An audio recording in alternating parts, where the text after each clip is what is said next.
Bueno, buenos días a todos y todas. Me presento con ustedes. Soy el doctor Francisco Vargas Hernández. Soy egresado del Centro de Adiestramiento, en Investigación Clínica. El día de hoy vamos a abordar un tema que es fundamental para la práctica clínica. No sé si visualizan mi pantalla. Sí, Sí, Sí, la vemos, Francisco. sí, Gracias. Muy bien. Entonces, el día de hoy, pues bueno, vamos a ver un tema en relación a estadística clínica, este es el contenido de lo que vamos a abordar, el tipo y la clasificación de variables, la definición conceptual y operativa de una variable, así como la determinación del tipo de distribución de una variable cuantitativa mediante criterios y supuestos. Esto es fundamental porque de esto pues determina la selección de una prueba estadística y la posibilidad pues de cometer menos errores o asumir diferencias cuando realmente las hay, o al revés, ¿no? Rechazar diferencias cuando realmente sí las había, ¿no? Entonces es por ello que es muy importante, por supuesto, presentar las variables desde un punto descriptivo es fundamental, ¿no? Entonces, estos son los tres puntos y nos vamos a centrar en la charla del día de hoy, que son muy importantes dentro del diplomado que están tomando como propedéutico para el ingreso a la maestría en Ciencias de la Salud y también para que afinen, perfeccionen sus protocolos de investigación con miras al examen de ingreso, ¿no? Que tendrán en el IPN. Entonces, ¿quién me pudiera comentar por qué es importante? ¿Por qué necesitamos la estadística clínica? porque la elección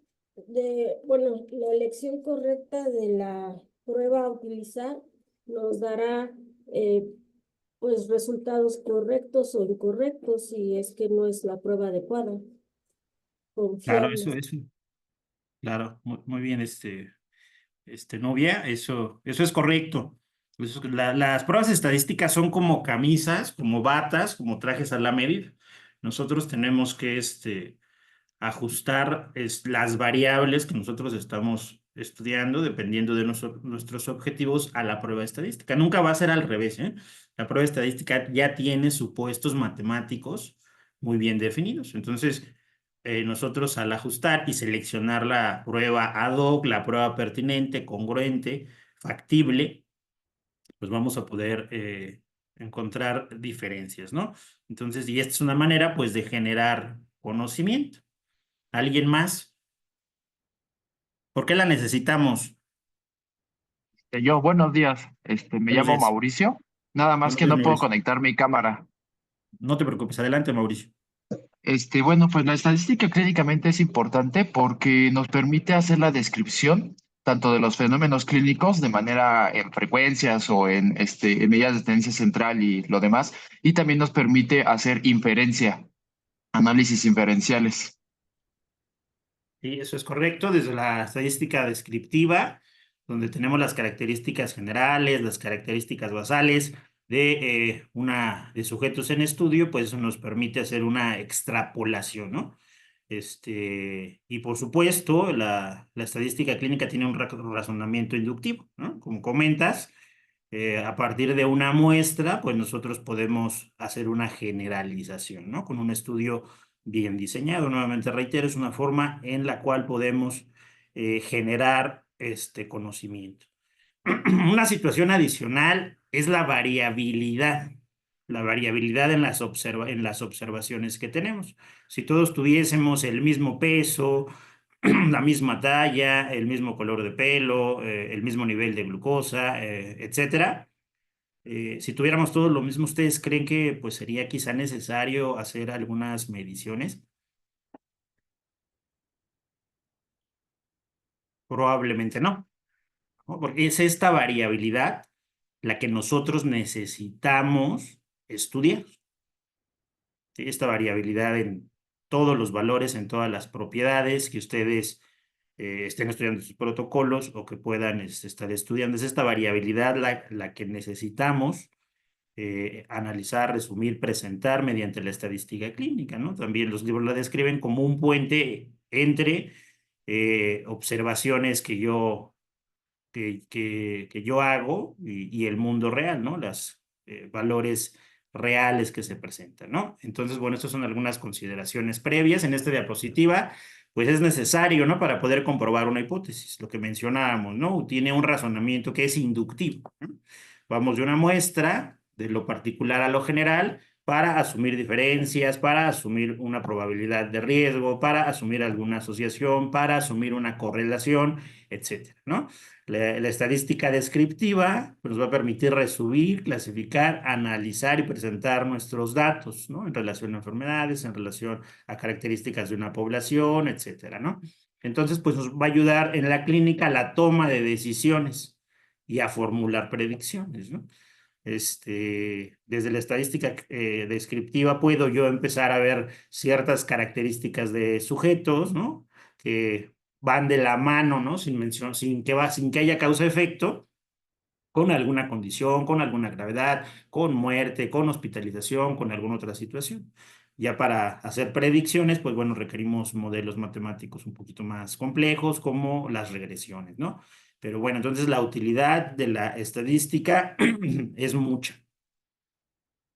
De nada sirve tener datos, datos crudos, datos duros como los que se presentan en este Excel, ¿no? En relación a algunas cuestiones clínicas como saturación, pulso, presión arterial sistólica, diastólica. Si no hago un análisis, si no hago una presentación, un resumen de los datos, ¿no? Al menos, en primer lugar, desde un punto de vista descriptivo o univariado, y en segundo lugar, desde un punto de vista bivariado.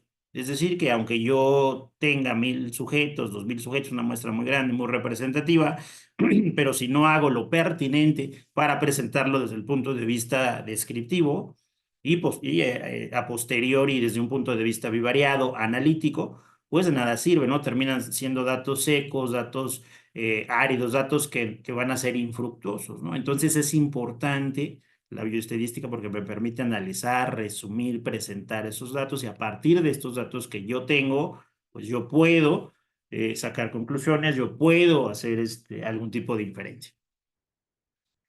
Entonces, es fundamental, ¿no? Por ejemplo, aquí menciona la diapositiva, cuando queremos determinar, ¿no? La diferencia entre tratamientos, por ejemplo, ¿no? En ensayos clínicos, cuando queremos determinar factores de riesgo, ¿no? Si la exposición a un factor de riesgo o no condiciona algún desenlace, pues necesito la estadística analítica, la estadística inferencial para poder llegar a una conclusión lo más acertada posible. Entonces, es parte de la planeación de sus proyectos. Nos va a ayudar a disminuir pues sesgos, errores sistemáticos. Es parte, va de la mano del tamaño de la muestra y como ya habían mencionado, es fundamental, imprescindible para poder seleccionar la prueba estadística. Hay varios criterios, ¿no? Varias consideraciones para determinar la prueba estadística, como lo es el objetivo, como lo es el tipo de variable, como lo es si son muestras relacionadas, el número de grupos, pero fundamental y probablemente sea de pronto la más difícil, determinar el tipo de distribución en el caso de variables cuantitativas. No tengo que hacer antes una determinación del tipo de distribución gaussiana o no que está presentando mi variable para poder seleccionar la prueba estadística que sea pertinente. ¿Qué es una variable? Es una característica, un atributo, una propiedad que puede estudiarse, ¿no?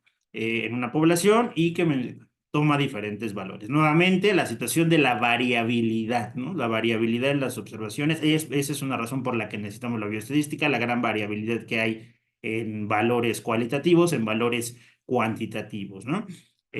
Hablando de taxonomía de las variables, ustedes van a encontrar es muy diversa, ¿no? Es muy diversa la clasificación de las variables. Podemos manejarla y más o menos a la par del diseño arquitectónico.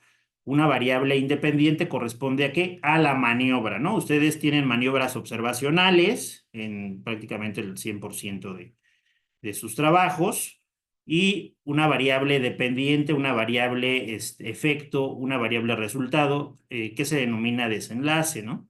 Entonces, esto es lo mismo a lo que ya han venido revisando a lo largo del diplomado en relación al diseño arquitectónico, ¿no? Un estado basal, en este caso una maniobra, un desenlace, en relación a una variable independiente y una variable dependiente, ¿no? Pero reitero, la taxonomía de variables es muy amplia, ¿no? Esta situación es muy importante. ¿Qué es una definición conceptual? La definición conceptual es una definición literal de diccionario, ¿no? Es una descripción general del libro, ¿no? Por ejemplo, la definición, no sé qué da la hada de glucosa, de hemoglobina glucosilada, de algún otro biomarcador, de alguna situación. Entonces, eso es una definición conceptual. Es muy importante que siempre esté referenciada. ¿Sí? Es el concepto propiamente de la variable. Y la definición operacional, o también conocida como definición experimental, es aquella que nos dice cómo vamos a recabar la variable, cómo la vamos a obtener.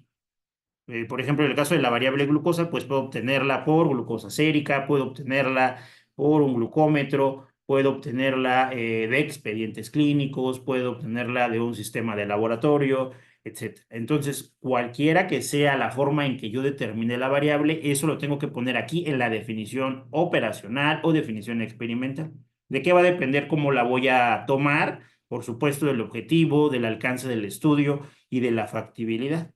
¿Que va a tener más precisión una forma que otra? Pues sí, pero eso ustedes tienen que determinarlo, ¿no? Porque finalmente eso depende, eso va de la mano de la factibilidad que ustedes tienen, de la disponibilidad de recursos, etcétera, ¿no? Pero esto es muy importante que quede sí o sí la definición conceptual y la definición operacional, porque la van a plasmar en en los protocolos que están ya realizando. Y también en el examen que van a presentar en el IPN, pues también tienen que presentar al menos las variables principales desde un punto de vista conceptual y desde un punto de vista operacional.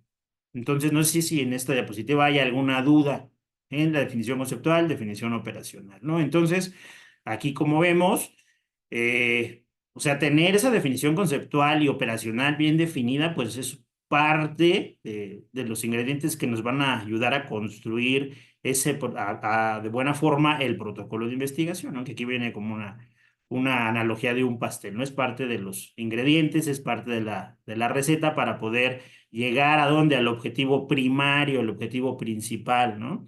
Y también a los objetivos específicos, por supuesto. Entonces, la definición conceptual, la definición operacional, es muy importante que yo los determine. Yo voy a pesar a las personas, yo voy a medirlas, yo voy a darles un piquete, aplicarles alguna tela reactiva, hacerles alguna determinación, no sé, medirles un polimorfismo, no sé, una prueba de PCR. Por supuesto, le reitero, va de la mano del recurso que yo tenga. Sí va a haber sesgos, sí, por supuesto. Ya han visto los diversos tipos de diseños epidemiológicos. No hay diseño que no tenga sesgos, ¿eh? No, no lo hay, ¿no? Lo que debe de haber es congruencia, es pertinencia en el diseño y de la mano, por supuesto, de las variables que yo voy a estudiar y cómo las voy a obtener, ¿no? Nuevamente, la factibilidad, cobra aquí mucha importancia. Entonces aquí tenemos un ejemplo, ¿no? Aquí viene una definición conceptual de glucemia, ¿no? Que es la medida de concentración de glucosa libre en sangre, suero o plasma sanguíneo, ¿no? Para fines de este estudio, dice aquí la definición operacional, se realizará mediante la toma de una muestra venosa con 2 horas de ayuno, con el uso de un aparato tal, ¿no? Un aparato X. Otra opción es el registro de glucemia en expediente clínico, lo que les comentaba. Otra opción es un dextroxis, etcétera, ¿no? Entonces, Esto va a depender de la disponibilidad del recurso, incluso del tiempo que ustedes tengan, ¿no? Consideren el tiempo porque pues van a estar ligados, ¿no? A tiempos ahorita previo al ingreso, hay pues tiempos, hay fechas ya determinadas para que ustedes presenten sus proyectos y propiamente en la maestría pues tienen tiempos por semestre para presentar y para poder ejecutar sus proyectos. Entonces, todo esto va a influir en la definición experimental, en la definición operacional, experimental, en el cómo voy a recabar este dato, cómo voy a recabar esta variable. Entonces, hay muchas cosas que tienen ustedes que poner sobre la mesa, que tienen que analizar para poder obtener su variable. Entonces, aquí otras opciones, ¿no? A lo mejor puede ser hemoglobina glucosilada, glucosa postprandial, a lo mejor quiero hacerlo por síntomas, etcétera, ¿no? Registro de expedientes clínicos. Hoy en día hay muchas bases, muchas fuentes digitales de información en prácticamente todas las instituciones. Entonces, también puede ser una opción, ¿no? Pero, pues bueno, va a depender de la factibilidad, de los tiempos que ustedes tengan, del recurso humano, por supuesto, si están ustedes solitos en la investigación, pues también de pronto lo solitas se vuelve un poco complicado, entonces son todas esas cosas las que tienen que analizar y plasmar en el cronograma de las actividades. Les tiene que quedar un cuadro muy similar a en su presentación y en su protocolo, ¿no? El nombre de la variable, en este caso tasa de filtrado glomerular, la definición conceptual, que ahí ustedes pueden leerla, el volumen de fluido filtrado por unidad de tiempo desde los capilares, glomerulares renales, etcétera. Y la definición conceptual, no olviden, tiene que tener una referencia. No es lo que yo me acuerdo, lo que yo creo, ¿no? Todo están ustedes aplicando el método científico, por lo tanto debe de tener una referencia. ¿Sí? Entonces es importante que la definición conceptual esté referenciada. La definición nuevamente operacional, la definición experimental, ¿cómo la voy a obtener? Se medirá a través de la fórmula tal, etcétera, etcétera. Y aquí se hace una pequeña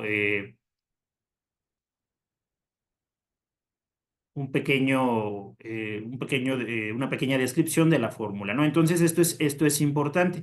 Si van a utilizar un glucómetro, si van a utilizar alguna tira capilar, etcétera, pues sí tienen que hacer una pequeña descripción al menos de esa situación. ¿Por qué? Para que quien lea su definición pueda entenderlo. Recuerden, cuando les hagan el examen, va a haber diversas personas expertas en diversas áreas, ¿no? No sé, por ejemplo, si es algún tema de vacunas, de inmunología, va a haber algún doctor o doctora en inmunología, algún doctor o doctora en biología molecular, por ejemplo, va a haber algún doctor que tenga mucha formación en cuestiones de matemáticas, etcétera. Entonces, muchos de ellos no les va a quedar claro, ¿no? El tema, no son expertos temáticos. Entonces, es importante que les pongan una referencia de con qué aparato, de con qué van a medir esa variable, ¿no? Si lo van a hacer, no sé, son citoquinas, si lo van a hacer con un citómetro de flujo, pues lo ponemos, ¿no? Si va a ser, no sé, un polimorfismo por alguna otra situación, electroforesis, pues se tiene que poner al menos una descripción un tanto sucinta, pero que sea pues entendible para que cualquiera de esas personas, que no todas son expertas temáticas ni en lo que ustedes están haciendo, puedan entenderlo, ¿no? El tipo de variable, aquí nada más tenemos dos opciones, cuantitativas o cualitativas. La escala de medición, en el caso de variables cuantitativas, puede ser continua o puede ser discreta. Ahorita hacemos algunos comentarios al respecto a la clasificación, a la taxonomía de estas variables. Y el indicador, ¿a qué se refiere el indicador? El indicador se refiere a la unidad de medición, ¿no? En este caso, tasa de filtrado glomerular sería mililitros por minuto, ¿no? Si fuera glucosa, qué indicador utilizaría? Miligramos decilitro. Exacto, miligramos, ¿no? Si fuera peso, Kilogramo. kilogramos, talla. Metros. Ok, muy bien, gracias. Entonces es importante que consideren esta situación del indicador. Aquí no está por demás comentarles que hay un sistema internacional de unidades y medidas, que es un sistema francés. A veces ya en la clínica estamos ya muy casados con que peso, con que gramos se abrevia de tal o determinada manera, ¿no? Y cuando revisamos esta página, que es una unidad internacional de medidas, de unidades y medidas, vemos que no es así. Entonces, sí la sugerencia de un servidor es que revisen este sistema para el momento que hagan su protocolo puedan colocar la abreviatura de las unidades de la forma correcta. Porque reitero, en la clínica, en los expedientes, en la atención cotidiana, estamos ya casados, ya acostumbrados a abreviar de cierta manera, pero no por eso es lo correcto. Entonces, sí revisen el Sistema Internacional de Unidades y Medidas para que pongan los indicadores de forma correcta en el protocolo y en su presentación en el IPE. Y bueno, aquí está una clasificación de variables. Entonces, las variables cualitativas, variables cuantitativas. ¿Qué es una variable cualitativa? ¿Quién me dice que es una variable cualitativa?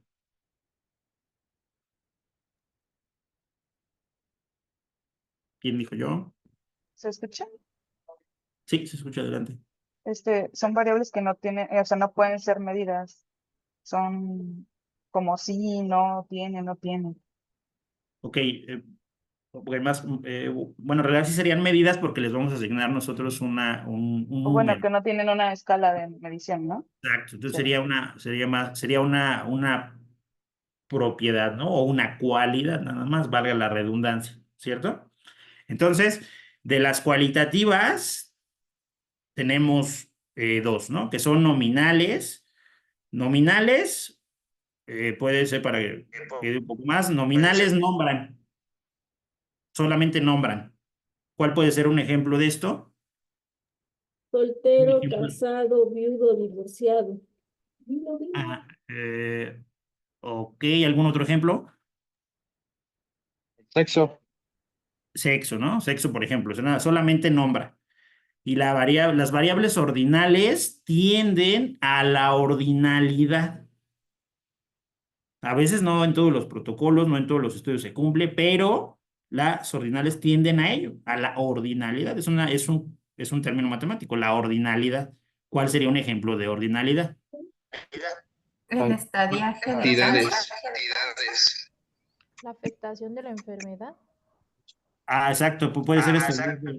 Puede ser esto. Sí, adelante. Sí, adelante. Ok, no lo escucho muy bien, doctor, pero por ejemplo, el estadio de enfermedades puede ser, ¿no? Por ejemplo, de enfermedades oncológicas, con independencia de donde se detecte determinado tumor, pues pasa por un estadio 1, estadio 2, estadio 3, ¿no? Entonces, tiene una ordinalidad, ¿no? No sé, en el caso de médicos residentes, pues del R1 voy al R2, al R3, al R4, al R5, al R6, al R8. Entonces, deben de considerar eso, la ordinalidad, ¿sí? En ciertas variables, ¿no? A veces pues no se cumple, pero sí deben de reflexionar de si su variable la van a nombrar como ordinalidad, como ordinal realmente tiene esa tendencia a la ordinalidad matemática. En las variables nominales tenemos variables politónicas y dicotómicas. ¿Cuál sería una variable dicotómica? De hecho ya la dijeron por ahí en el ejemplo. El sexo, mujer u hombre. Sexo, mujer o hombre, exactamente. Entonces, ese pues es el ejemplo pues clásico de una variable dicotómica, de una variable binaria, ¿no? Entonces, esas son las variables dicotómicas, las variables que son binominales, ¿no? Únicamente tienen entonces dos opciones, ¿no? Y las variables politónicas, ¿cuáles serían? La religión. Especies. Ajá, podría ser la religión, especies, ¿se refiere a alguna cuestión histológica Sí, algo así. ok, O sea, de diferentes familias, pues. Ajá, ok. Entonces es correcto. Entonces las politónicas no tienen un orden, no van a tener un orden. Entonces puede el sujeto estar en cualquiera de esas variables o de esas opciones, perdón, pero sin que tenga un orden, ¿de acuerdo? Entonces, esto es pues esencial que lo tengan y a posteriori pues que lo apliquen en sus protocolos, en sus presentaciones, ¿no? Si es una variable nominal y de esas si es politónico dicotómica, si es ordinal. Y bueno, las variables cuantitativas. Aquí no lo coloqué, pero las variables cuantitativas se dividen en variables discretas y en variables continuas. Las variables cuantitativas, las variables discretas son aquellas que hacen un conteo en números enteros. ¿Cuál sería un ejemplo de una variable discreta? Conteo en números enteros. ¿Número de hijos? El número de hijos. Exacto. El número de hijos es correcto. No puedo decir tengo 1.5 hijos, 1.2 hijos o abortos, etcétera, ¿no? Por eso, cuando recuerden la variable eh, discreta, recuerden que hace un conteo en números enteros. Entonces, eso es correcto, ¿no? Entonces, el caso del número de hijos, número de abortos, número de familiares, no lo sé, puede entrar aquí. Del otro lado tenemos la variable cuantitativa continua. La variable continua propiamente sí hace una medición, valga la redundancia, cuantitativa a lo largo de un continuo de medición. ¿Cuál podría ser un ejemplo de una variable continua? La hemoglobina glucosilada. Sí, El hemoglobina peso de la glucosilada, muy persona. bien. ¿Qué otra? El peso. El peso, por supuesto. ¿Qué otra? La talla, por ejemplo, ¿no? Entonces, como ven, es un valor propiamente continuo, ¿no? Realmente sí está haciendo esa variable una medición cuantitativa de una propiedad a lo largo de una escala de medición, ¿sí? Entonces, cuando recuerden las cuantitativas, recuerden las discretas, hace un conteo y recuerden las discretas, hace una medición a lo largo de un conteo. Adicionalmente, las variables cuantitativas se dividen en aquellas que tienen una distribución normal o una distribución gaussiana, ¿no? Que cumple con las características de la curva gaussiana, curva matemática gaussiana, o aquellas que tienen una libre distribución o una distribución no gaussiana. Y para ello hay criterios, hay supuestos que nos van a ayudar a poder hacer esta determinación. Y a partir de aquí, se debe de realizar la selección pertinente de la prueba estadística. Entonces, bueno, cualitativa nuevamente, ya lo habíamos mencionado, menciona un atributo, menciona una propiedad. Tenemos las nominales recuerden, nominales nombran. Entonces, de aquí puede ser dicotómica, que es una variable binaria, es una variable de dos opciones. El sexo, vivo o muerto, fracturado o no fracturado, tiene o no comorbilidades. Politónicas son varias opciones sin que tenga un orden. Y aquí dice son mutuamente excluyentes y tiene múltiples opciones. Ahorita comentamos esto de mutuamente excluyentes. Ordinales son mutuamente excluyentes y tienen nuevamente un criterio matemático de tendencia a la ordinalidad. Es escolaridad, el grado de residencia médica, edades pediátricas, la severidad de una enfermedad. Entonces tienden a tener ordinalidad, ¿no? Esto también es importante porque las pruebas matemáticas que se van a estar utilizando, pues siguen esta situación, este patrón de la ordinalidad, ¿no? Para que podamos asumir referencias o hacer la representación de la variable de la forma más adecuada. Ahora, ¿a qué se referirá el término mutuamente excluyentes? Por ejemplo, aquí con comorbilidad, por ejemplo.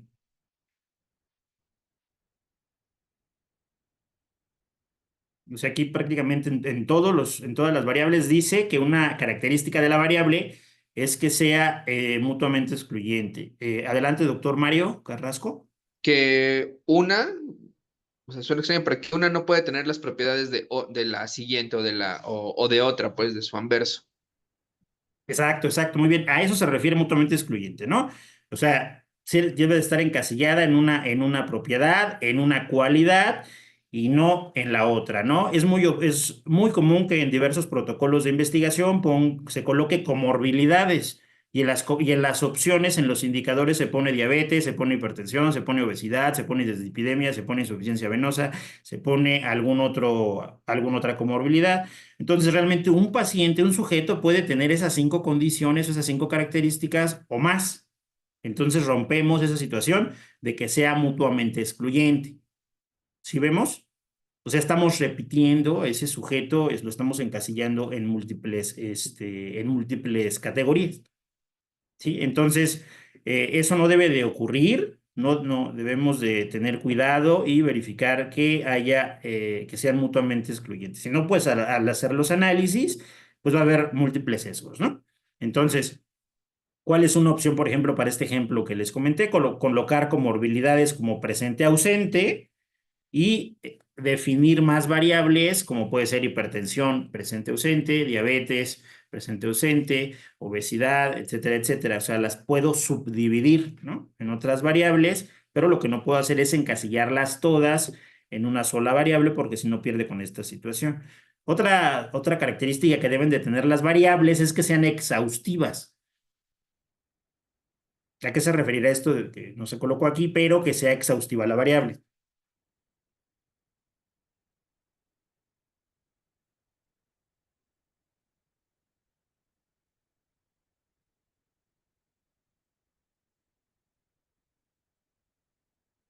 ¿A qué creen que se refiere?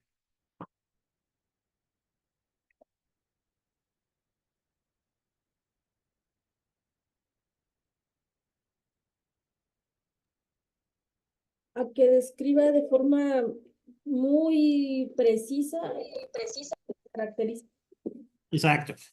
Justamente eso se refiere a que describa con precisión la dimensión que está midiendo.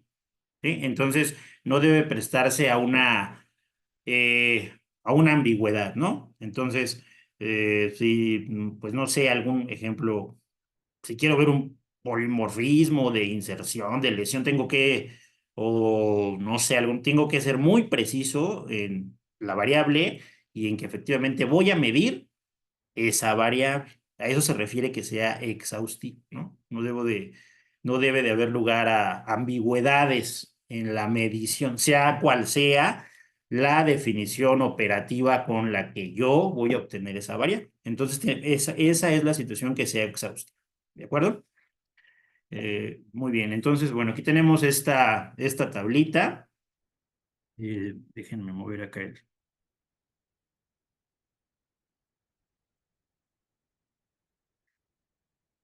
en relación a características de una población. Entonces vean ustedes aquí el sexo, ¿qué variable es? ¿Qué tipo de variable es? ¿Tipo de variable? ¿Cuantitativa o cualitativa? Cuantitativa dicotómica. Exacto, dicotómica. Y vean ustedes cómo se está representando. El 132 y el 198 son frecuencias y lo que está entre paréntesis es el porcentaje. Entonces vean cómo están representando esta variable con frecuencias y porcentajes. Estado nutricional, ¿qué tipo de variable es? Peso normal, sobrepeso, obesidad. Cualitativa ordinaria. Exacto, cualitativa ordinal. Y nuevamente tenemos aquí las frecuencias, 120 sujetos en peso normal, 161 en sobrepeso, 49 en obesidad y entre paréntesis tenemos las frecuencias que corresponden, ¿no? El grupo de edad, pues prácticamente también es ordinal. Comorbilidades, ¿qué tipo de variable es? Nominal dicotómica, ¿no? Nominal dicotómica. Dicotómica, ¿no? Entonces, con comorbilidades, 299 sujetos en frecuencia, 90.6%, sin comorbilidades, 31 personas, 31 sujetos, 9.4%, ¿no? Entonces vean ustedes cómo está representando con, con frecuencias y con porcentajes para variables cualitativas, ¿no? Y aquí ya estamos entrando y haciendo algunas consideraciones, comentarios respecto a las variables cualitativas desde un punto de vista descriptivo, ¿no? Este es tomado de un artículo peruano de lactancia materna y cáncer de mama. Es un estudio de casos y controles donde los casos fueron las mujeres que desarrollaron, las personas que desarrollan cáncer de mama y los controles quienes no las desarrollaron, ¿no? Entonces, por ejemplo, la edad, vean cómo viene la edad, menor a 50, de 50 a 70 y mayor a 70. ¿Qué tipo de variable es esta?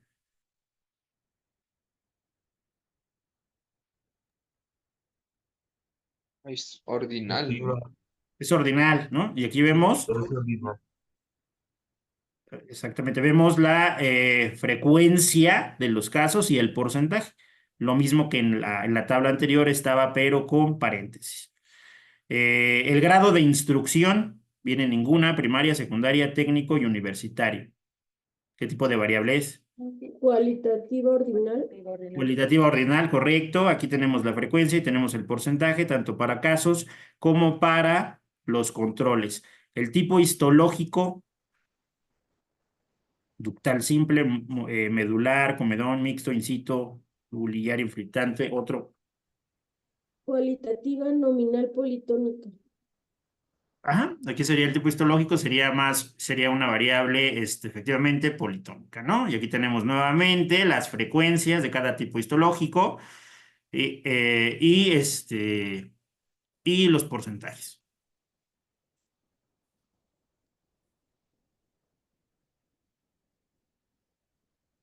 Entonces, aquí en estas que verificamos, pues efectivamente son cualitativas ordinales, como ya bien mencionaron, y el tipo histológico es una cualitativa politónica, ¿no? Entonces, así deben de, ya estamos viendo cómo se representa una variable cualitativa con frecuencias y con porcentajes. Cómo las resumimos, cómo las presentamos en un artículo. Entonces, variables cualitativas, no hay otra cuestión, ¿no? Toda variable cualitativa, sea dicotómica, sea politónica, sea una variable binaria o dicotómica, se va a representar sí o sí y siempre con frecuencias y con porcentajes. No hay otra manera, ¿sí? Entonces, en el análisis univariado, en un análisis descriptivo, frecuencias y porcentajes, tal y como vimos en las tablas previas. No hay otra manera, ¿no? Así es como lo deben de ustedes ponerlo en el protocolo, que así las variables cualitativas, variables cualitativas X, Y, Z, todas las variables cualitativas que tengan, van a ser presentadas a través de frecuencias y a través de porcentajes. ¿De acuerdo? Aquí dice, se presentan igual las nominales que las ordinales. ¿Las presentamos igual? Una variable, una cualitativa nominal y una cualitativa ordinal. O sea, la presentamos con frecuencia y porcentaje. Ordinal como la que vimos en la escolaridad, ¿no? En el grado de instrucción que venía. Por ejemplo. Exactamente, sí. Entonces, ya sean nominales, ya sean ordinales, ya sean dicotómicas, ya sean politónicas, todas se presentan con frecuencias y porcentajes. Todas son variables cualitativas, ¿sí? Entonces, esto es importante que quede bien en el concepto, ¿de acuerdo? Sin embargo, vean ustedes, ¿no? ¿Qué pasa en esta tablita?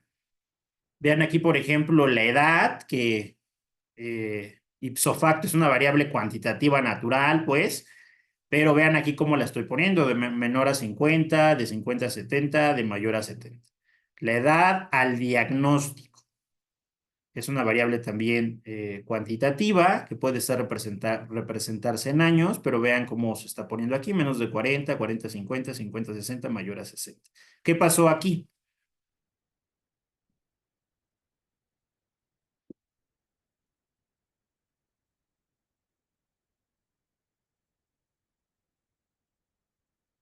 Entonces, vean cómo una variable cuantitativa la puedo transformar a una variable cualitativa. En este caso, en variables ordinales.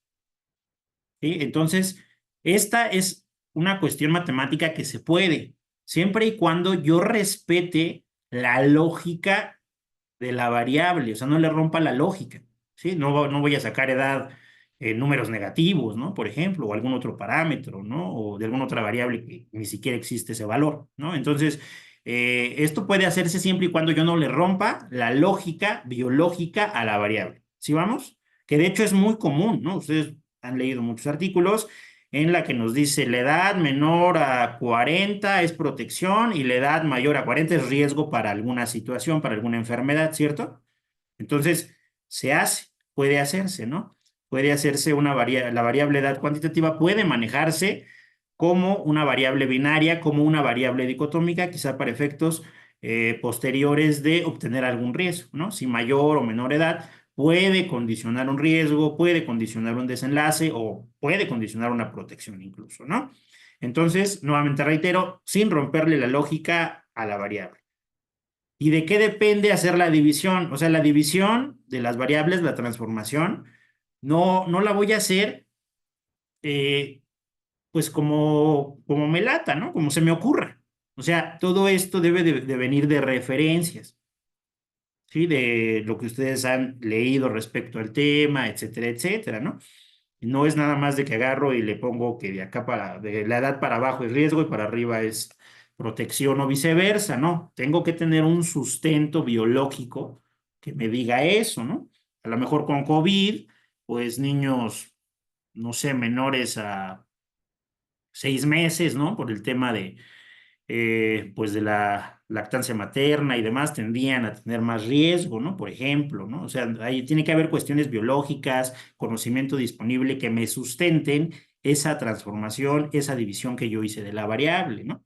O a lo mejor el sexo, ¿no? Si digo que el sexo masculino tiene más tendencia al riesgo, bueno, pues hay muchas cuestiones, ¿no? Muchas cuestiones derivados de cromosomas, cromosoma XX en el sexo masculino, codifica interferones de tipo 1 que disminuyen la replicación viral, no sé, etcétera, cuestiones de ese tipo, ¿no? Entonces, eso es lo que nos va a dar la pauta, ¿sí? Entonces, la división no la hago nada más porque yo quiero o como yo considero, ¿no? Sino que tengo que tener un sustento en el por qué la dividí.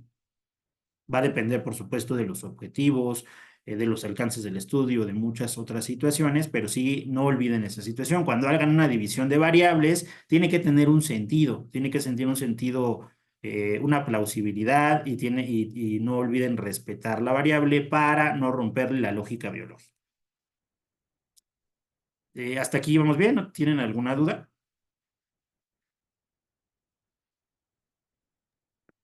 Todo bien. Bien, entonces, bueno, hablando de variables cuantitativas, es fundamental su análisis para poder elegir la prueba estadística. Ya lo habían ustedes también mencionado.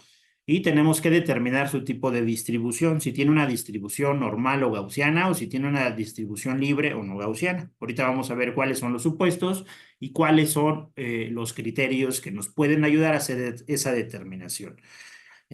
Bueno, aquí viene algo que también ya habíamos comentado, variables continuas, variables discretas. ¿Cuáles son las continuas? Las que llevan Que punto tienen de punto decimal. Exacto. Entonces, las variables continuas miden, ¿no? Así hacen propiamente medición. Yo sé que quizás suena redundante o hasta confuso, pero las variables continuas es la medición. Entonces, tienen decimales. Y las discretas, números enteros. exacto, números enteros, embarazos, hijos, familiares, etcétera. Entonces, en ambas, la distancia entre unidades es equidistante. Es también una propiedad que tienen estas variables. Entonces, vean, por ejemplo, esta tabla tomada de esta referencia bibliográfica, donde tenemos el número de nacidos vivos. Aquí es un estudio también de casos, es el mismo artículo en relación a cáncer de mama, casos y controles. Y vean cómo nos están presentando el número de nacidos vivos, 3.6 y 3.3 en los controles. Número de abortos, 1.3 y 1.5. ¿Qué opinan?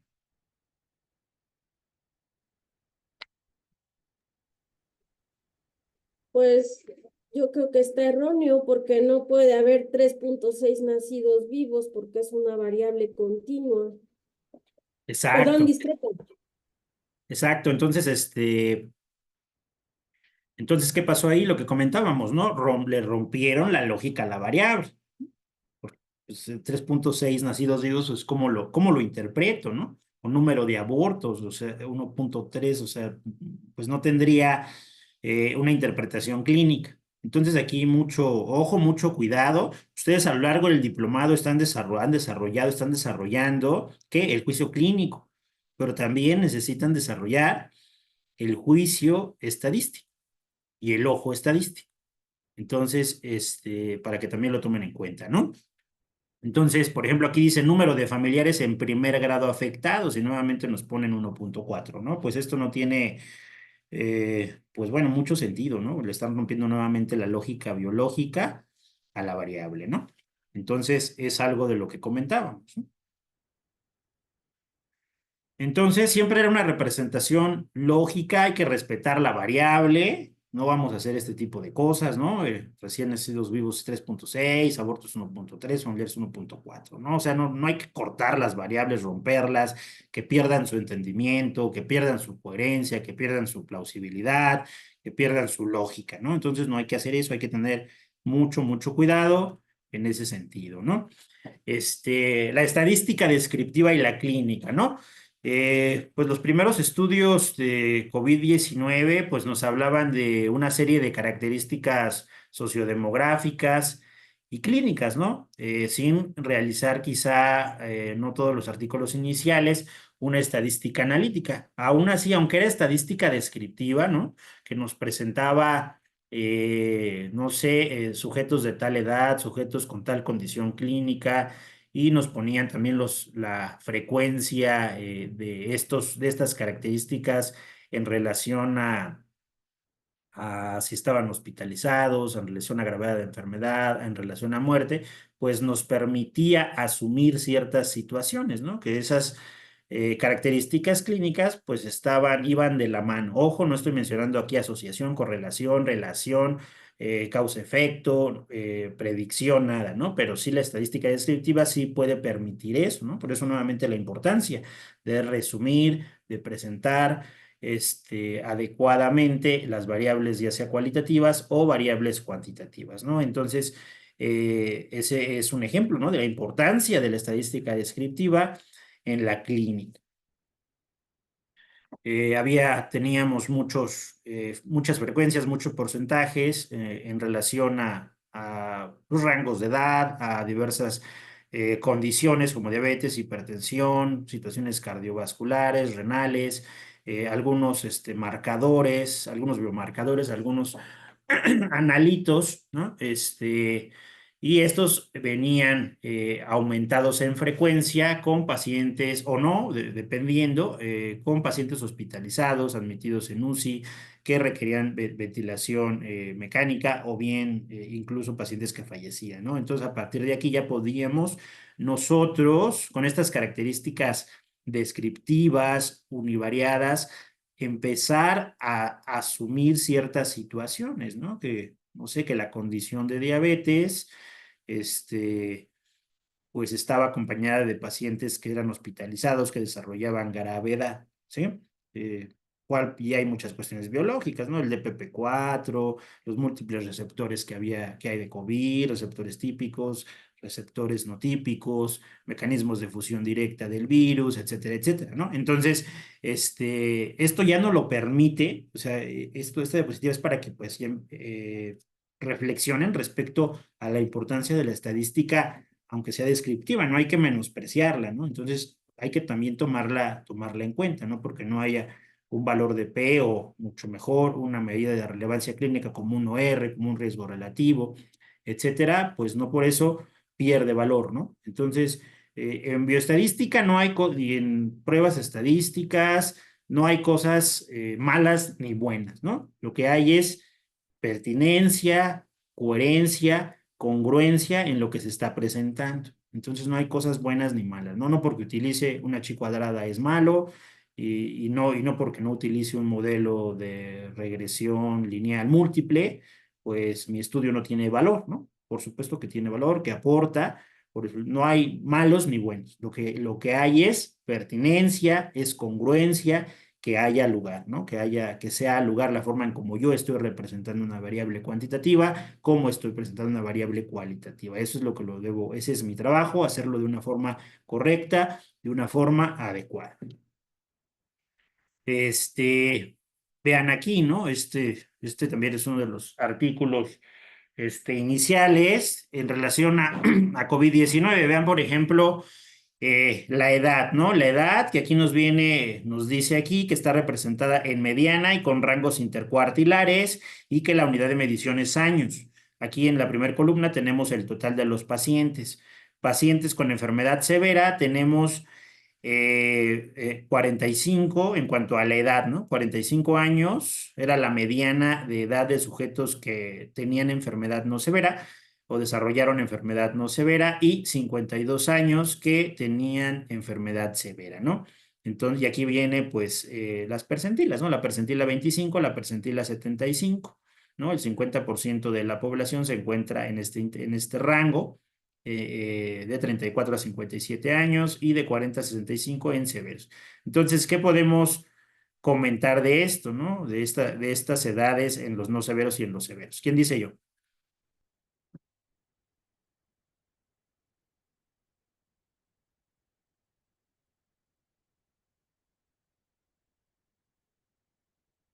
Entonces, ¿qué vemos aquí en la edad, ¿no? En relación a severos y no severos. Esta es una tabla descriptiva únicamente, es estadística descriptiva, variables cualitativas, frecuencia y porcentaje, ¿no? Las variables cuantitativas tienen otra forma de representación que ahorita vamos a comentar. Pero de esto, ¿qué podrían comentar ustedes? Que la media, Ajá. no, perdón, mediana, es mediana, Ah, en el grupo de severos es más alta respecto al de no severos, con el rango intercuartil, que va desde 40, bueno, en el percentil 25, hasta 65 en el percentil 75 respecto al grupo de severos, y respecto al grupo de no severos, con un percentil 25 de 34 hasta el 75 de 50, es que no alcanza a ver, 57, ¿no? muy bien. Gracias, Mauricio. Muy bien. Efectivamente, ¿no? Entonces puedo, yo desde la estadística descriptiva, desde la estadística univariada, puedo empezar a asumir ciertas situaciones, ¿no? Como el hecho de que una mayor edad en los sujetos puede estar acompañado, y aquí trato de cuidar mucho el término de enfermedad severa. No estoy diciendo asociado, no estoy diciendo correlacionado, no estoy diciendo relacionado, no estoy diciendo nada de causa-efecto. Simplemente que la mayor edad parece en este cuadro estar acompañado de enfermedad severa y tendría también su plausibilidad biológica, ¿no? Mayor edad, mayores receptores AC2, etcétera, etcétera, y muchas otras situaciones, ¿no? Entonces, vean, reitero, la utilidad de la estadística descriptiva. Y aquí, por ejemplo, dice, el dímero D mayor a 0.5 miligramos por litro.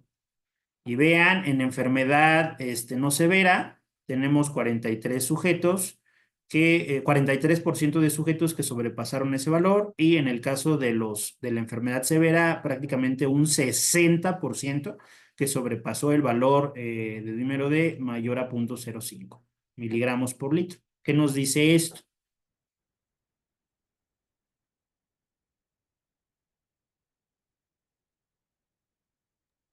Hubo una mayor proporción de sujetos con número D mayor a 0.5 miligramos sobre el litro en el grupo de severos respecto al de no severos. Perfecto, exacto, es eso, ¿no? Entonces ya podemos asumir, si estuviéramos a principios de 2020 y fuera el último artículo, pues esto ya nos podría servir para tomar decisiones en la clínica, ¿no?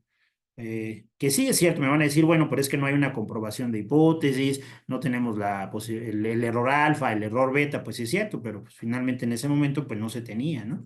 No se tenía de pronto más estudios analíticos, los primeros eran muy descriptivos, entonces pues bueno, era con lo que se contaba, pero finalmente podía ya servir, ¿no? Ya a medida que ha avanzado el conocimiento en COVID, la gran cantidad de artículos que hoy hay en COVID-19, pues bueno, ya sabemos que hay ciertas condiciones en relación al dímero D, en relación a otros biomarcadores, entonces ya podemos utilizarlos como predictores pronósticos, etcétera, de una mejor manera, ¿no? Pero en ese momento pues no lo había, ¿no? Y puede ser que se encuentren alguna enfermedad, algún artículo donde les den, pues, en su mayoría un artículo exploratorio, donde les den estadísticas descriptivas. Pueden utilizarse en la clínica, ¿no? Porque finalmente si no nos están dando una asociación, una causa-efecto, pero sí nos están diciendo que tal parámetro se está acompañando de, ¿sí?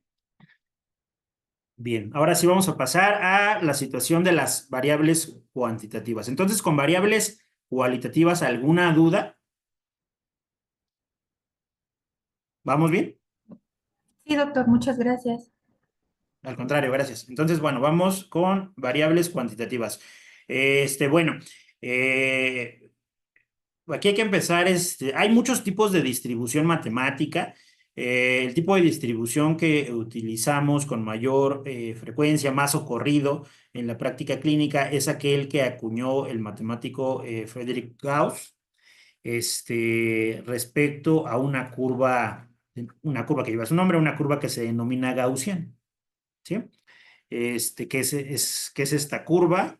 Esta de aquí, esta que está en un color moradito, esta sería una curva gaussiana, es decir, que cumple con una distribución normal, ¿sí? Una distribución normal o gaussiana sería lo mismo, ¿no? La estadística refiere como normal a la agrupación de datos que siguen, por eso dice aquí, una forma acampanada. La mayoría de los valores cae en la media y disminuye progresivamente en frecuencia. Entonces, esta es la curva, es una curva gaussiana, es una curva simétrica. Aquí a la mitad, ahorita les muestro otra lámina donde viene un poquito mejor. Viene la mediana y aquí al lado de la mediana tengo dos desviaciones estándar, ¿no? Desviaciones estándar, que es una medida de dispersión. Y en esas dos desviaciones estándar hacia atrás y dos desviaciones estándar hacia adelante, tengo que tener agrupados el 95% de los datos, ¿sí? Entonces, esos son los supuestos de normalidad que acuñó Gauss, ¿no? Para determinar una distribución normal o distribución gaussiana. De este lado, estas curvas se considera que tienen una distribución libre o una distribución no gaussiana. Vean, por ejemplo, esta de acá está muy picuda, ¿no? El término es leptocúrtica. Y vean, por ejemplo, esta azulita está muy aplanada, ¿no? Ese término es platicúrtica, ¿no? Está muy aplanada. Y esta, pues, no es mesomórfica propiamente, pero sí está un poquito abajito, ¿no? Entonces, pero el idóneo es esto. Entonces, vean cómo aquí hay variaciones, ¿sí? Entonces, ¿por qué es importante determinar el tipo de distribución en las variables cuantitativas? ¿No? Porque, pues, los diversos parámetros como peso, talla, índice de masa corporal, hemoglobina, creatinina, siguen este tipo de distribuciones. Entonces, es por eso que es fundamental, su estudio, su reflexión, su análisis, el que en esta clase quede lo mejor posible esta situación de la distribución gaussiana o la distribución no gaussiana es fundamental, ¿no? Porque muchas de sus variables que ustedes tienen que determinar el tipo de distribución en sus trabajos, sí o sí lo tienen que hacer. Y reitero, es un criterio para la prueba estadística. Entonces, bueno, asumo que en una clase posterior, o no sé si ya lo hayan empezado a ver, van a ver la selección de la prueba estadística y no van a retomar esto, que la selección de la prueba estadística depende de uno de los criterios para la selección de la prueba estadística es el tipo de distribución que tiene la variable cuantitativa, ¿no? Por eso es muy importante que podamos generar esa distribución, esa determinación de la distribución. Entonces, vean, aquí tenemos nuevamente la campana, ¿no? La curva gaussiana que acuñó Gauss. Vean ustedes, aquí tiene que caer uno de los supuestos que acuñó Gauss es que la media y la mediana y la moda sean iguales. Es decir, que caigan que caigan en este intervalo. Ahorita vamos a ver más adelante cómo cuando tengamos la media vamos a tener un intervalo. En ese intervalo tiene que caer, por supuesto, la media, la mediana y la moda. ¿La media qué es? La media es el promedio de todos mis datos. La mediana es un valor que corta los valores por la mitad, en realidad es la percentila 50. Y la moda, pues es el valor que más se repite, ¿no? La moda no la usamos tanto para estas determinaciones, eso sí, decírselos. Se utiliza un poco más para situaciones de imputación, que bueno, eso ya son situaciones que verán en la maestría, pero sí que les quede ahorita la situación de que la media, mediana y la moda tienen que ser iguales, ¿no? O caer al menos en este intervalo.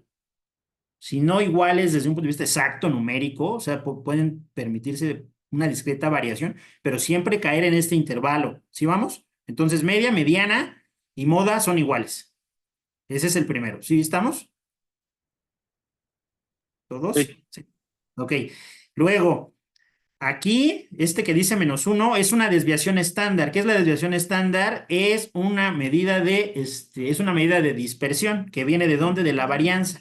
¿Cómo se saca la varianza? La varianza, cada uno de los valores que yo tengo, no sé, de glucosa, de peso, de talla, los voy a restar del promedio, lo voy a elevar al cuadrado y lo voy a dividir por mi n.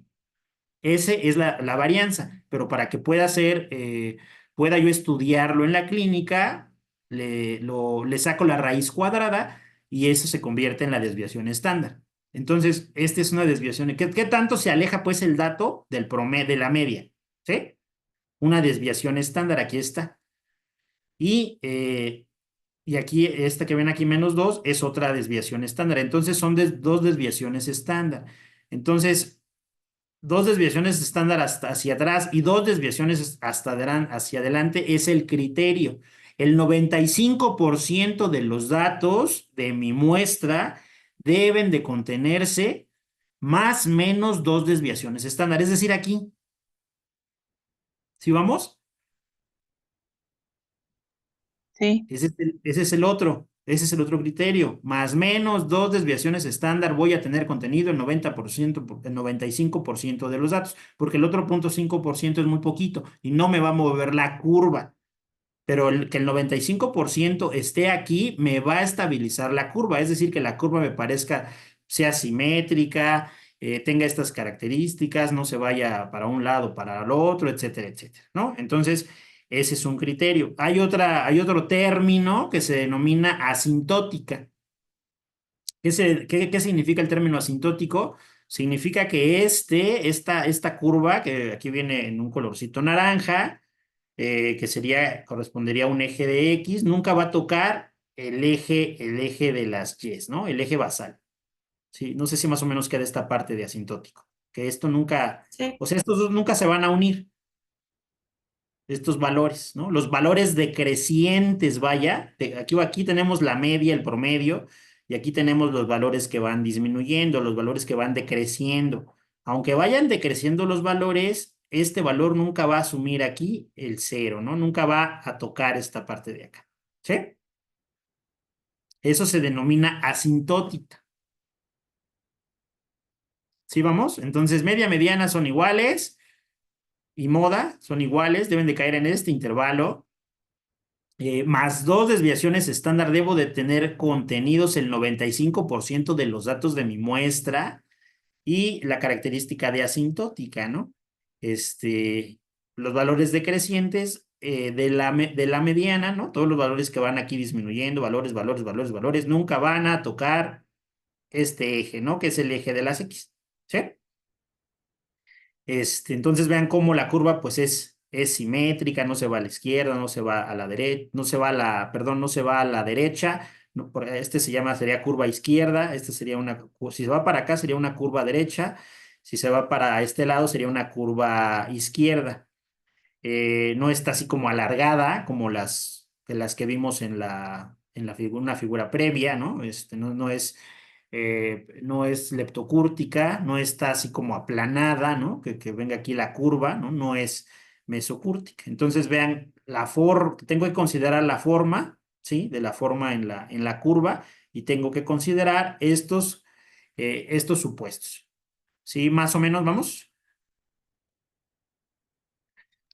Sí. Bueno, muy bien. Entonces aquí un poco más didáctico. Tenemos entonces aquí, por ejemplo, dice pues 0, ¿no? Que no hay variación en el parámetro, pero puedo, por ejemplo, tener un parámetro de edad. El promedio de edad fue de 50, ¿no? Entonces, de 50 tendría yo que restar dos valores a ese promedio de 50 y tendría que caerme dentro de este. ¿Sí vamos?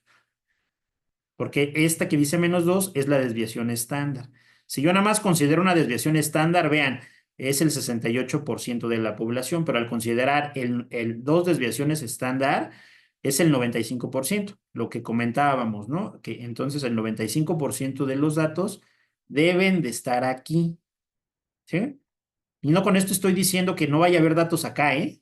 O sea, de hecho sí los va a haber, pero reitero, si el 95% de los datos se encuentran en esta parte, aunque haya datos en estas dos desviaciones, en la desviación 3, no me va a mover la curva va a ser estable. Entonces, ¿qué va a pasar? Va a ser una curva asimétrica, donde la mediana, la media, la mediana y la moda sean iguales.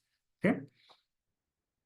Y aquí, bueno, aquí en el dibujo aquí toca, ¿no? Pero el supuesto es que sea asintótico, ¿no? Aquí hay un error didáctico, aquí tendría que irse un poquito hacia acá. Y si toca, y si por mis valores toca este eje, pues en ese momento, pues yo ya estoy pensando que no tiene una distribución gaussiana o una distribución normal, ¿sí? Porque asintótica se refiere a que el eje de las X no toca ¿cuál? El eje X no toca el eje de abajo, que es el eje de las Y, ¿sí? Y bueno, y aquí a la par tenemos una curva de distribución libre, ¿no? Entonces vean cómo está alargada, ¿no? Aquí es la forma esquemática de un árbol. Vean cómo aquí ya está como alargada, ¿no? Lo que veíamos, ¿no? O sea, ya hay problemas ahí con la curtosis, problemas ahí con la asimetría, y esto se denomina que es una curva leptocúrtica, ¿sí? Bueno, entonces, ¿cómo vamos a representar a las variables cualitativas?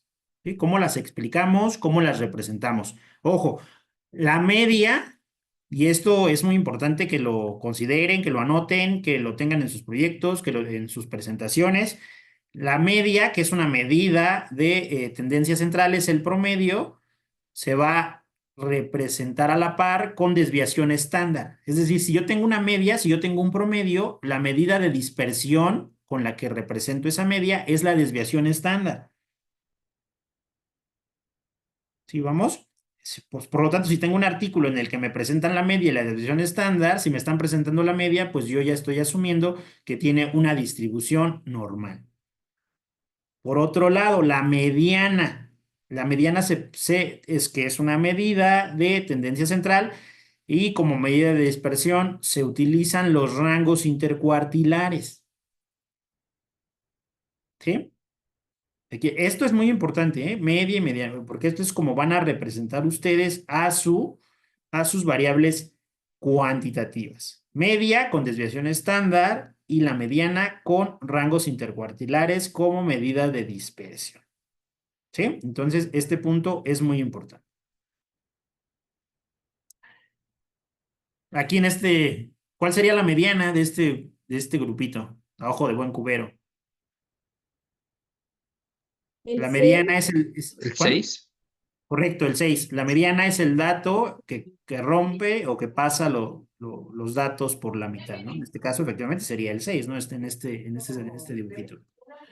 Entonces, nuevamente, la desviación estándar la utilizo junto con la media cuando hay distribución normal o gaussiana. Ya habíamos comentado, la desviación estándar es una medida de dispersión, variabilidad del conjunto de datos, ¿no? Por eso usamos la estadística, porque hay estadística clínica, porque hay variabilidad, ¿no? Si todo fuera el mismo valor, pues ni habría necesidad de usarla, ¿no? Pero hay variabilidad. Entonces, la forma de medir la variabilidad en una distribución normal es la desviación estándar, ¿no? Que tanto se dispersan los datos a partir de la media. Y luego tengo los rangos intercuartilares, que esos comentamos que los usamos con la... ¿Con cuál? Lo acaban de mencionar. Con la mediana. Con la mediana. Exacto. Entonces, rangos intercuartilares se utiliza cuando hay una libre distribución o una distribución no gaussiana, ¿no? Y aquí lo que hacemos es representar en tres terciles, ¿no? Primer, segundo y tercer tercil, ¿sí? Ahorita lo vamos a ver de una forma más esquemática para que quede mejor esto. No confundir con con los rangos. Los rangos, ahorita vemos también una tablita, los rangos es la diferencia entre el valor máximo y mínimo.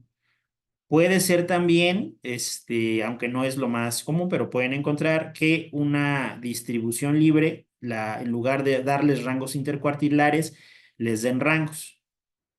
¿Sí? Puede ser también, pero no es lo más común. Pero ustedes, el rango, pues, es la diferencia que existe entre el valor mínimo, entre el valor máximo, menos el valor mínimo de los sujetos que yo tenga en mi muestra. ¿Sí? Entonces, más o menos quedaron estas cuestiones. Medidas de dispersión, desviación estándar, rango intercuartil o rango. ¿Sí?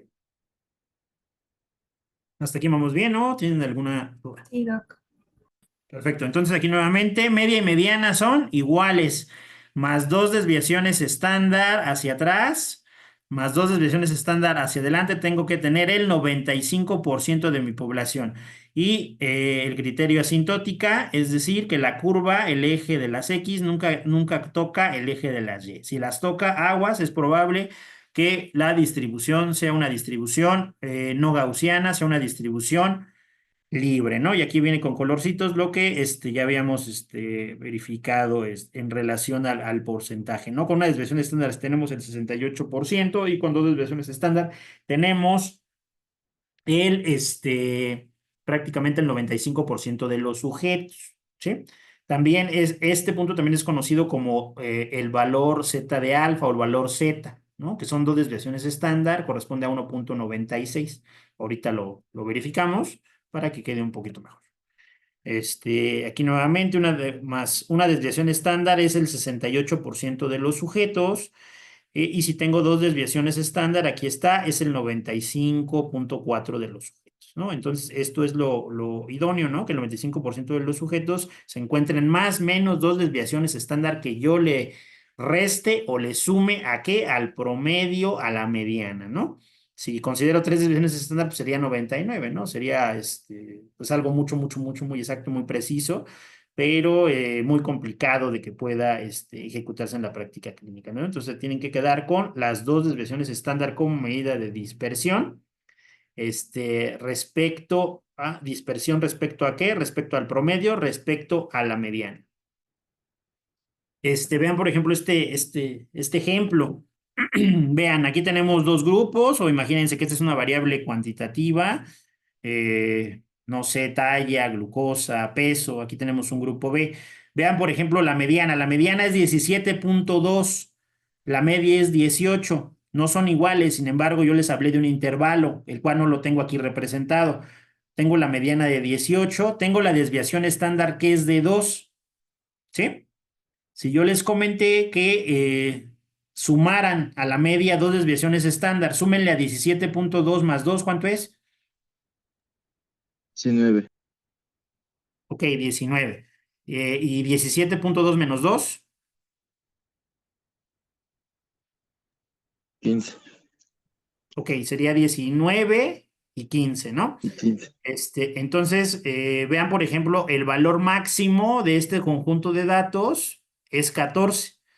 Perdón, el valor máximo es 20 y ya con al sumar las dos desviaciones estándar, quedamos que era 19, entonces queda abajo de este valor. El valor mínimo, quedamos que me mencionaron 15, ¿no? Sí, Cuando el valor 15. mínimo es 14, ¿no? Entonces, con esto y a ojo de buen cubero y viendo estos puntitos, ¿qué tipo de distribución tendría el grupo A? Al menos la Normal. media y la mediana son iguales, perdón, la mediana y la moda son iguales, la media falta un Con la poquito ahí, pero dispersión el normal intervalo. Es o normal. gaussiana. Entonces, Tendrían podríamos, una distribución normal, ¿no? exacto, podríamos asumir que tiene una distribución normal. Entonces, digo, faltan otras cuestiones aquí, pero ustedes ya podrían empezar a comentar, ¿no? Entonces, pues, si es una variable cuantitativa, si es peso, pues no sé, a lo mejor yo la quiero dividir por dos grupos, pues ya utilizo una T de Student, ¿no? Por ejemplo, y no utilizo una U de Mann-Whitney, por ejemplo. Entonces, es aquí donde cobra mucha relevancia el que yo haga una determinación adecuada de respecto a si mi variable tiene una distribución gaussiana o no. Y ahora vean acá en el grupo B. En el grupo B la mediana es 17.2, la media 18 y la moda 18 también. Pero vean la desviación estándar 6.2. ¿Quién me ayuda? 17.2 más dos desviaciones estándar. ¿Cuánto da? Sería 23 y 11. Ajá. Ok, entonces ya las restaste, entonces sería 23 y 11. Pero vean, por ejemplo, el valor mínimo de mi muestra.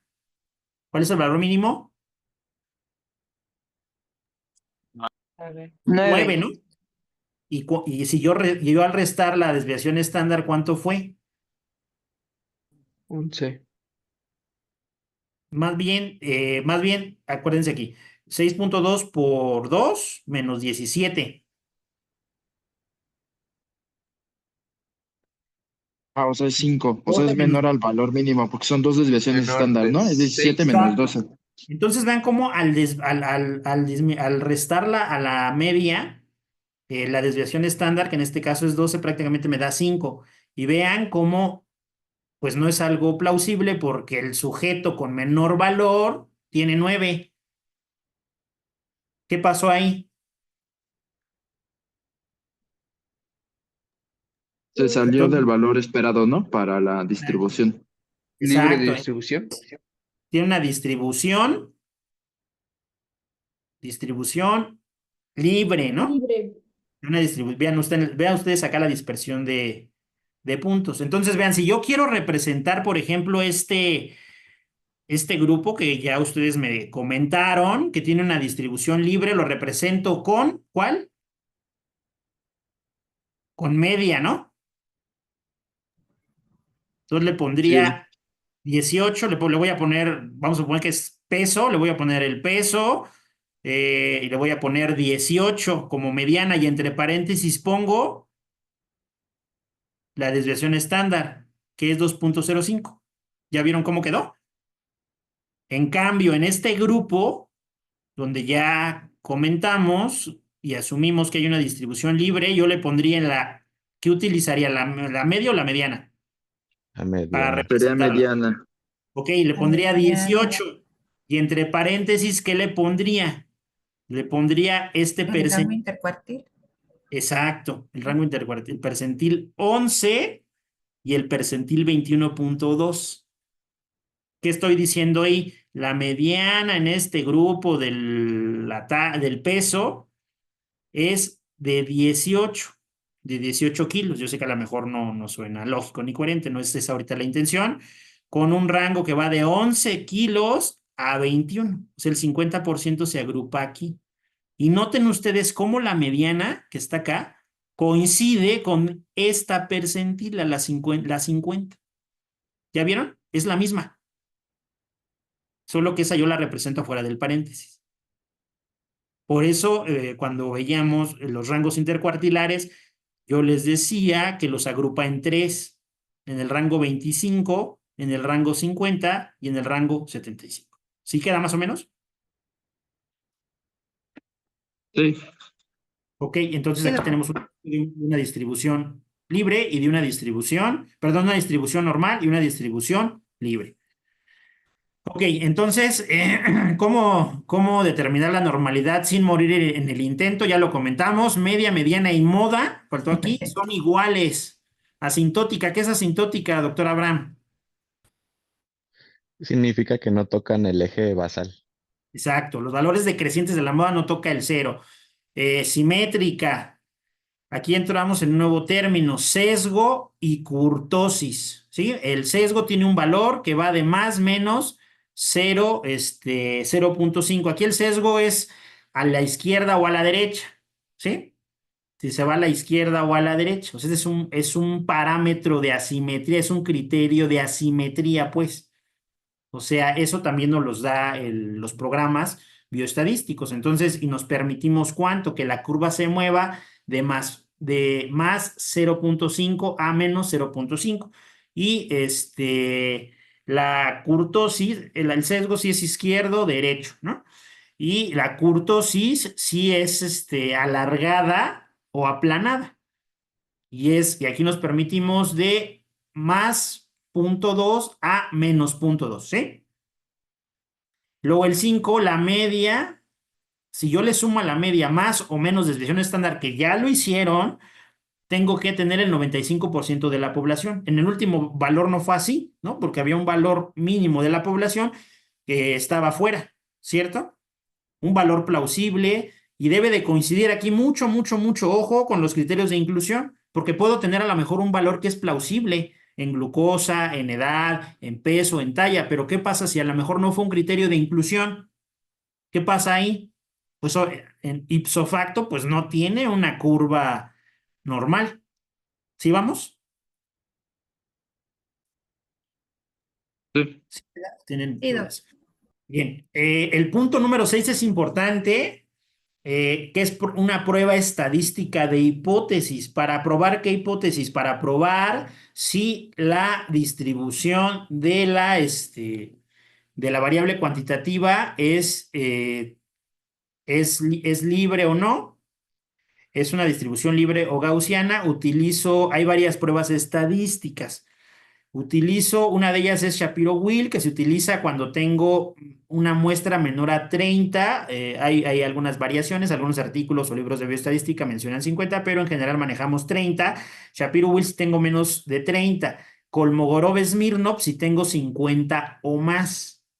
Perdón, 30 o más, menos de 30 Shapiro y más de 30 Kolmogorov-Smirnov. Hay algunas otras como Anderson-Darling, hay algunas otras pruebas, pero las que a ustedes les van a ser de utilidad, que tienen que plasmar en sus protocolos, que tienen que plasmar en su presentación y que van a estar utilizando son Shapiro-Wilk y Kolmogorov-Smirnov, ¿sí? Entonces, vean cómo es una serie de cosas, una serie de supuestos, más todavía una prueba estadística para poder determinar el tipo de distribución. ¿Sí vamos hasta aquí? Entonces, sáquenle una foto, esta es muy importante sí, que la doctor. tengan.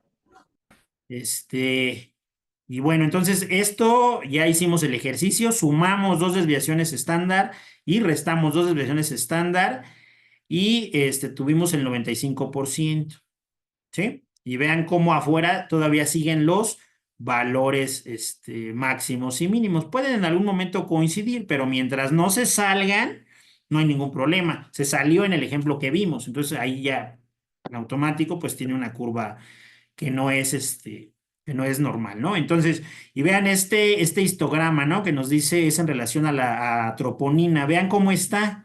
O sea, si ustedes se imaginan una curva aquí, ¿cómo saldría? ¿Cómo saldría la curva? ¿Saldría con simétrica? ¿Saldría alargada? ¿Cómo saldría? Es asimétrica. Exacto, sería simétrica hacia la derecha y tendría demasiada curtosis, sería leptocúrtica, ¿no? Eso es un histograma, pero si yo aquí le pongo una curva, pues ya entonces prácticamente, pues sí, a ojo de buen cubero, al visualizar el dato, yo ya sabría que esta variable no tiene una distribución gaussiana. Deben de usar todos los elementos. Shapiro-Wilk, menos de 30 participantes. Kolmogorov, más de 30 participantes. ¿De acuerdo? Mucho ojo con esto. Hago mucho énfasis aquí porque aquí hay mucha confusión. Aquí no voy a leer la P, interpretar la P como tradicionalmente lo hago. ¿Cómo lo hacemos?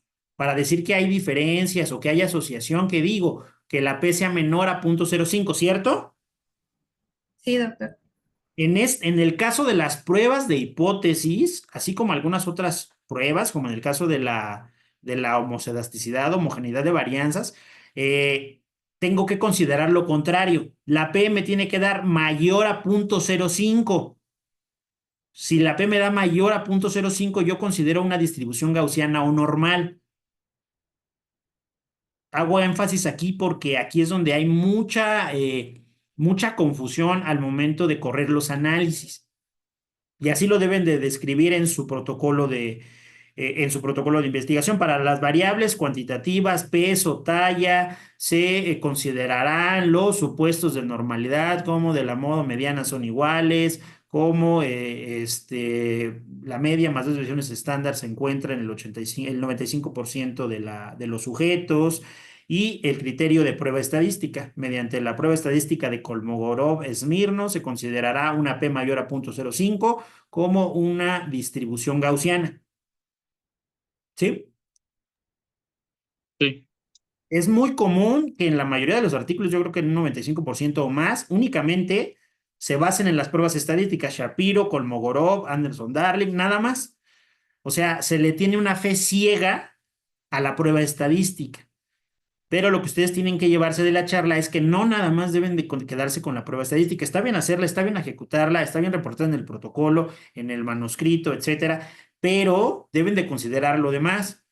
A lo largo de los ejercicios que realicen en la maestría, etcétera, van a ver que no siempre coinciden, ¿no? A veces la prueba de Kolmogorov o la prueba de Shapiro no nos da este valor. Sin embargo, al considerar los otros supuestos, yo puedo determinar que tiene una curva normal, ¿no? O que tiene una curva gaussiana o caso contrario, ¿no? O sea, puede haber ciertas discrepancias. Es lo que voy, no se queden nunca con un solo criterio, con un solo supuesto, ni tampoco tengan una fe ciega, una fe desmedida a la prueba estadística, porque a veces puede haber ciertas discrepancias respecto a lo demás. O sea, tienen que ver todo, criterios de inclusión, si la mediana son iguales, el 95% de la población, si tienen la forma de visualizar incluso la curva, que sí se puede hacer en los programas, etcétera, etcétera, más más la prueba estadística. Nuevamente reitero, ustedes sí tienen que desarrollar el juicio estadístico y tienen que tener el ojo estadístico para poder ustedes determinar si esa variable tiene una distribución normal o tiene una libre distribución, y sobre ello seleccionar la prueba estadística pertinente. Ok, entonces, aquí comentarles cómo se calcula un intervalo de confianza de una media para efectos de normalidad, un intervalo de confianza del 95%. ¿Cómo se calcula? O sea, los rangos, el rango bajo y el rango inferior y el rango superior, mejor dicho. Entonces, si yo tengo la media, el promedio, le voy a sumar un valor que es 1.96. Este valor que son las dos desviaciones estándar, es el valor Z, ¿sí? Y esto lo voy a multiplicar por el error estandarizado.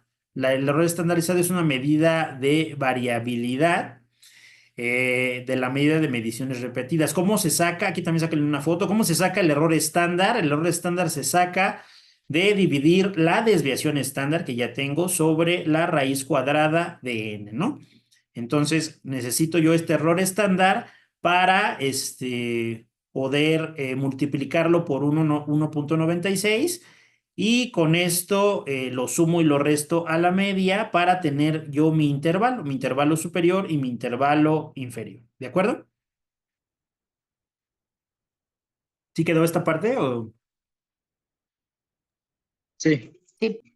Ok, entonces aquí tenemos media, mediana y moda, aquí son iguales, es un criterio. Ningún criterio es absoluto, ¿eh? No porque tenga un criterio, un supuesto, ya, no es criterio, ni aún el de la prueba estadística. Sí úsenlo, sí sáquenlo, pero complementenlo. Luego aquí tenemos, vean, esta curva pues es asimétrica hacia la izquierda. Esta curva, el número C, es asimétrica hacia la derecha, ¿no? Y aquí vienen pues los datos que me reflejan esa situación, ¿no? Y ya comentamos. Anatomía de la libre distribución, es decir, que se presenta por percentilas. La percentila 75 en este conjunto de datos es el 4, El valor máximo en este conjunto de datos es el 5. La mediana, la que cruza el dato por la mitad o la percentila 50, que vemos que era la misma. ¿Cuál es? De 1, 2, 3, 4, 5, pues es el 3. La percentila 25 es el 2 y el valor mínimo es el 1. ¿Sí? Entonces, esto es en una distribución, en una distribución libre o en una distribución no gaussiana. ¿Cómo se representan? En una forma gráfica, se representan con un gráfico que se denomina de cajas y bigotes o box plot, ¿sí? Lo que estamos viendo es, aquí estamos viendo la percentila 5, esta es la percentila 25, el número 3 es la percentila 50, es la mediana, el número 1 es la percentila 75 y el 2 es la percentila 95. ¿Sí vemos? Entonces aquí yo les hacía mención de que el 50% de los datos en una distribución libre se encuentra aquí, en la percentila 25 y la percentila 75, que es lo que representamos entre paréntesis. Y la mediana es esta, la 3. ¿Sí quedó?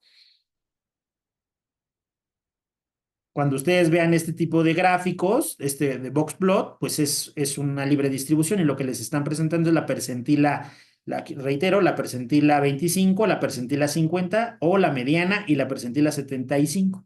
¿De acuerdo? Por eso les decía que lo divide en 3. ¿Sí? Estos que ven acá son outliers, son valores extremos, o inliers si estuvieran de este lado, y a partir de aquí yo determino si son observaciones influyentes o no, que me están moviendo la curva hacia una curva no gaussiana o hacia una curva gaussiana. ¿De acuerdo? Entonces, este es un box plot. Bueno, aquí ya nos comió un poquito el tiempo. Ya estamos por terminar. Entonces vean aquí nuevamente, este histograma se parece mucho al del artículo de la troponina. Vean cómo está la curva a la derecha y cómo está picuda, ¿no? Leptocúrtica, ¿no? Entonces, ustedes ya pueden aquí asumir en este valor de triglicéridos que tiene una distribución. ¿Doctora Libre. Dulce? Libre. Exacto. Libre. Exacto. Vean aquí este ejemplo, ¿no? Entonces, este es un ejemplo publicado en la revista médica del IMSS, días de incapacidad, una variable cuantitativa, con y sin rehabilitación cardíaca. Entonces, vean, 68 días de incapacidad, pero ¿qué les están presentando aquí entre paréntesis? Desviación estándar. Hagan el ejercicio, 47 por 2. 94 Ok, menos, réstenlo a 68. sale valor negativo. Ya, o sea, ¿Habría no, días de incapacidad negativos? no. No es un valor plausible. ¿Qué pasó? Le rompieron la lógica a la variable. Entonces aquí tendrían que habernos presentado ¿qué, doctor Mauricio, doctora Dulce? Que son aquí los que veo rápido. La Mediana mediana. Ajá. y Mediana. los rangos intercuartiles, 25 y Exacto. 75. Excelente, excelente. Bueno, aquí son algunos, Mediana, ¿no?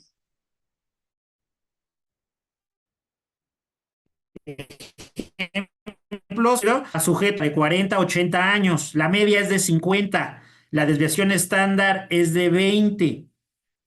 Entonces, hagan el ejercicio de multiplicar la desviación estándar por 2 y sumarlo a 50 y restarlo a 50 y díganme qué tipo de distribución tiene. Desviación estándar por 2 y súmenlo a 50 y réstenlo. ¿Cuánto les da? 40. Sería 10, de 20. 10 Máxima de hasta 70 y mínima de 10. Ajá, o sea, sería la edad de 10 hasta aquí ya el intervalo hasta 90, ¿no? Hasta 90. Entonces de 10 a 90, pero vean mi criterio de inclusión. Sí, se desfasan. Entonces sería no, Pues no libre. la voy a estudiar en niños. Libre. Entonces, exactamente, tiene una distribución.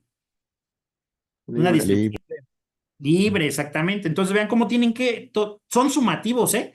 O sea, tienen que ver media y mediana son iguales, tienen que ver que el 95% se ubique a 2 desviaciones estándar, tienen que ver sus criterios de inclusión, tienen que ver la situación asintótica. Cuando usen el programa SPSS, ahí van a sacar la prueba estadística de Shapiro o de Kolmogorov-Smirnov, y tienen que verlo en un todo, ¿sí? Vean aquí esta nuevamente y con yo creo que acabamos. Ve la edad de inclusión de 15 a 40 años, pero mi media es de 25. Haga nuevamente el ejercicio. 2 desviaciones estándar, que es 15. Son 30. Exacto, 25 más 30, 55. 55. Ok, 25 menos 30, Menos 5. Menos 5. sale menos 5 años. Entonces eso no es un valor biológicamente plausible, ¿no? Y pasa, pasa en los artículos, puede estar en sus trabajos, entonces tengan ahí mucho, mucho cuidado. Quizá suene ahorita un poco, pues, muy básico, etcétera, pero puede llegar a ocurrir. Todo lo que tiene que ver con lo que hacemos en medicina, como cuestiones de densitometría, percentilas en niños, tiene esa situación. Nuevamente reitero, mediana y mediana son iguales. Otra característica asintótica, ya vimos que es eso, que sea simétrica, sesgo y cortosis que tienen ciertos valores que ya mencionamos. No se preocupen de cómo salgo los valores, los va a sacar el SPSS. La media se incluye dentro del 90, la media más 2 desviaciones estándar, es decir, la variabilidad aceptada para la curva gaussiana se encuentra en el 95%, un valor plausible. Y por último, siempre ejecuten la prueba de hipótesis. Ningún criterio es infalible, considérenlos todos. Bueno, yo creo que en este ejemplo ahorita ya no lo vamos ahorita a ver por la cuestión de los tiempos, ¿no? Ya nada más vamos a esto ya lo vimos. Vean, aquí nada más para que vean la prueba de normalidad. Aquí ya se ejecutó para la variable edad y para la variable índice de masa corporal y tasa de filtrado glomerular la prueba estadística de normalidad de Kolmogorov-Smirnov. El SPSS te lo dan automático, Kolmogorov y Shapiro. Vean, para índice de masa corporal me da 0.2. Con este valor de 0.2, ¿qué asumo en la distribución? Pero vean. Normal. Normal. Normal. Exacto, exacto, me da exactamente. Entonces vean cómo lo están leyendo diferente a la P. Habitualmente yo leo la P estocásticamente, que menor a 0.05 hay diferencias. En las pruebas estadísticas y en las pruebas de varianzas, de homogeneidad, homoscedasticidad de varianzas, es al revés. Pero bueno, aquí grados de libertad son el número de comparaciones, es mi muestra -1. Entonces, como platicamos, menor a 30, ¿cuál leo? Mayor. Shapiro, porque tengo 25 comparaciones. Entonces, Shapiro. mi valor es de 0.4, no cambia, sigue siendo una distribución. Normal. Normal. Exacto, perfecto. Si aquí tuviera 0.05, sería una distribución libre, ¿cierto? Y aquí la P tiene que ser mayor a Libre. 0.05. Si es menor a 0.05, es libre. Entonces, ojo con esto, ojo con la prueba de normalidad. Aquí está un histograma. Y bueno, con esto de diapositiva terminamos. Otra manera en que pueden ver todo concentrado, criterios de forma, asimetría, aquí está el valor, kurtosis, criterio de prueba estadística, y hay otro criterio más que pueden encontrar en algunos artículos, que es el criterio gráfico, cucuplot. Este sí les digo, no tiene parámetros objetivos como estos, es literal, subjetivo y a ojo de buen cubero. Y este es el cucuplot. Estos son los valores esperados y estos son los valores obtenidos. Entonces vean cómo se aleja de los valores que tendrían que estar. Vean cómo se alejó, nada más esto. Entonces al alejarse esto, pues yo ya no cumpliría con este criterio. Entonces aquí tendría tache y quizá aquí también tendría tache o acá, y entonces ya tendría 2 de 3 para poder decir que es una curva, una distribución normal o una distribución libre. Y bueno, hay una frase de Mark Twain: hay 3 clases de mentiras: la mentira, la maldita mentira y las mentiras estadísticas. Bueno, pues muchas gracias, espero que esto haya sido de utilidad. Es un tema amplio, no sé si tengan alguna pregunta.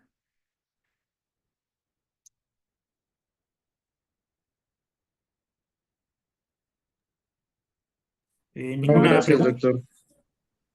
No, al contrario, gracias a ustedes por su atención. Bueno, entonces si no hay ninguna pregunta, pues les agradezco su atención, esperando que les sea de utilidad. Pues cualquier situación estoy a sus órdenes. Y bueno, mucho éxito en esta recta final del el diplomado propedéutico para el ingreso a la maestría en ciencias. Mucho éxito. Gracias a todos. Gracias, doctora Ivonne. Gracias, doctor. Gracias, Gracias. doctor. Hasta luego, buen día. Gracias, gracias. Bye.